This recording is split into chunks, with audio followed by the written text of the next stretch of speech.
Today, an FDA approval in mantle cell lymphoma, a supplemental biologics license application accepted in ovarian cancer, an sBLA submitted in diffuse large B-cell lymphoma, and an acquisition by Novartis. Welcome to Enclave News Network. I'm Gina Columbus. In mantle cell lymphoma, the FDA has granted an accelerated approval to acalabrutinib as a treatment for adult patients following at least one prior therapy. The decision was based on results from the ACE-LY-004 Phase 2 trial, in which the investigator assessed objective response rate was 81% with acalabrutinib, known by the trade name Calquence. Also in the trial, the complete response rate with acalabrutinib was 40%, and the partial response rate was 41%. This approval for the novel BTK inhibitor arrived several months ahead of expectations under the Prescription Drug User Fee Act and followed a breakthrough therapy designation from the FDA for MCL in early August 2017. In the ACE-LY-004 study, 124 patients with MCL received oral acalabrutinib at 100 milligrams twice daily. At a median follow-up of 15.2 months, the objective response rate by independent review committee was 80%, which was comprised evenly of complete and partial response rates of 40%. The median duration of response was not yet reached at the time of analysis, with responses ongoing at more than 20 months. The median time to best response was 1.9 months. Moreover, the most common adverse events of any grade were anemia, thrombocytopenia, headache, neutropenia, diarrhea, fatigue, myalgia, and bruising. The most common grade 3 or higher adverse events were neutropenia, thrombocytopenia, anemia, and diarrhea.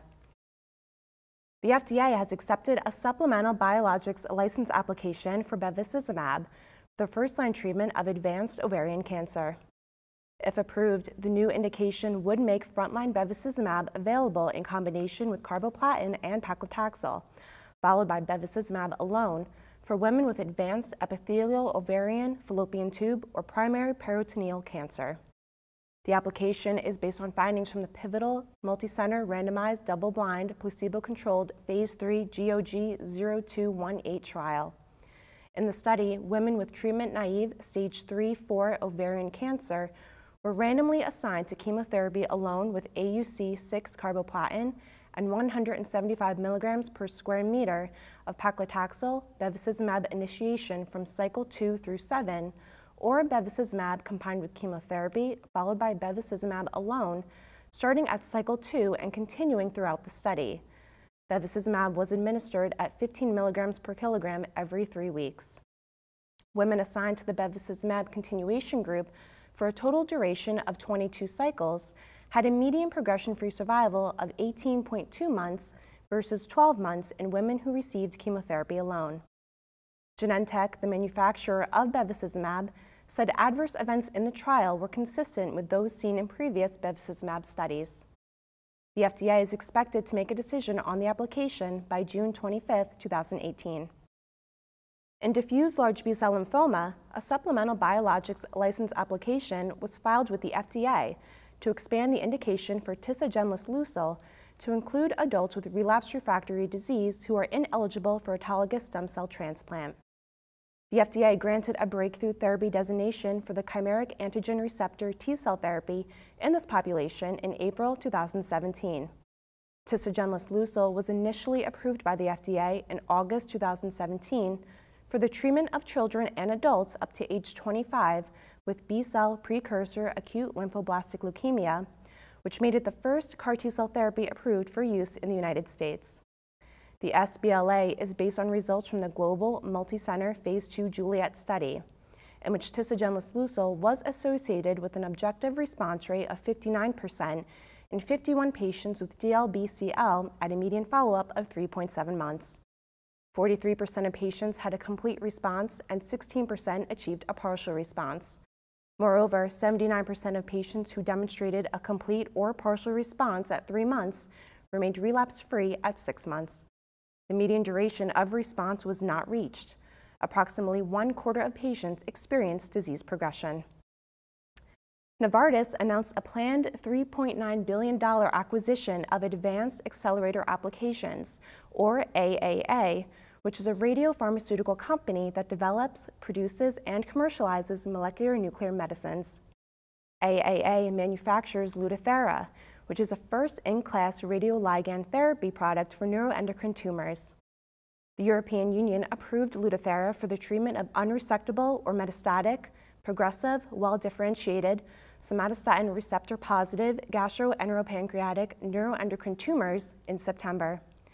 In addition to Lutathera, the company has also developed the companion diagnostics NetSpot and SomaKit TOC.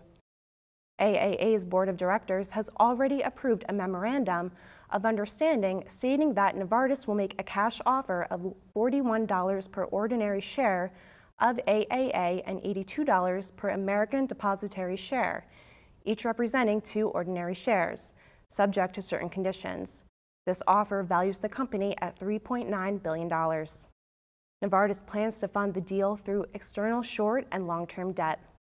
The FDA is currently reviewing a new drug application for Lutathera for patients with gastroenteropancreatic neuroendocrine tumors. Under the Prescription Drug User Fee Act, the FDA is scheduled to make a final approval decision by January 26, 2018. This week, we sat down with Dr. Lena Gandhi of NYU Langone's Perlmutter Cancer Center to discuss the emerging role of alectinib in ALK-positive non-small cell lung cancer. Absolutely. I think there's clear-cut evidence that alectinib and other next-generation agents are far superior to crizotinib, both in terms of potency, longer-term efficacy, and evidence of CNS activity, which is particularly important in these patients. We've already seen the data from 2 large-scale phase 3 trials now, the J-ALEX and ALEX trial, showing improved long-term outcomes systemically with alectinib, but also in the CNS, and I think it's already moved into the frontline use for many of us. That's all for today. Thank you for watching Enclave News Network. I'm Gina Columbus.